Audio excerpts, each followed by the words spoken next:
difficult cases for all of us. Continuing coverage of a disturbing case. A man hired to keep children safe now sits in jail, charged with abusing at least 8 young children.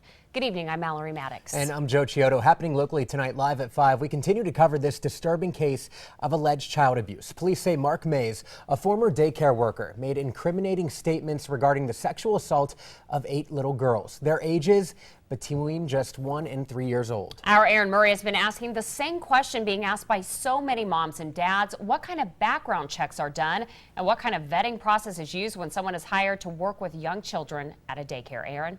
Yes, Mallory, certainly a big question many of us had when these details started to come out. How could someone like this get hired? Well, we took that question to experts and are sharing tonight some of the advice they have for parents. The allegations are shocking. After working at 2 different daycares, 24-year-old Mark Mays stands accused of sexually abusing 8 young girls. Omaha police say the age range of the children between 1 and 3 years old.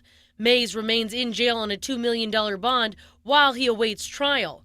Monday, the Child Saving Institute and Project Harmony agreed to talk generally about the hiring process at licensed daycares and what is required on a state level. Certainly, any licensed child care agency is required through the licensing process to have background checks. They do a criminal history check, they do adult protective services background checks. And if a person has no criminal history, like Mays, the rest really falls on the hiring daycare centers to vet a person's personality and experience.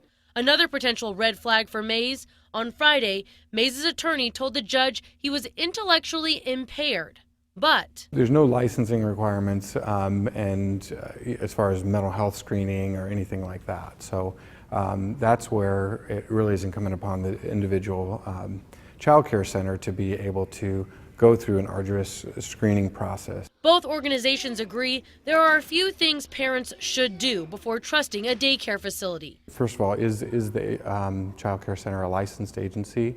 Second of all, you're going to want to find out what kind of ongoing supervision that they provide, ongoing training for their staff. We recommend using stories like this to talk to your daycare provider.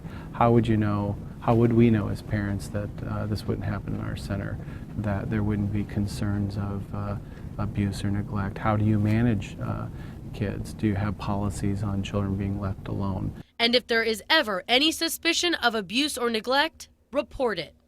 Now, as I mentioned, looking into a child care or daycare provider's history is always a good thing to do.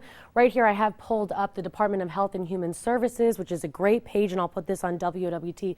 But right here, you can look into negative actions against child care providers. They break them down by months. Just a great resource to look into anyone that cares for your child. Yeah, really good resource. Any warning signs you can look out for? Yes, they did go over warning signs, and we'll be doing a full coverage story on that at 6 o'clock tonight. All right, thank you. That's Aaron Murray reporting live tonight.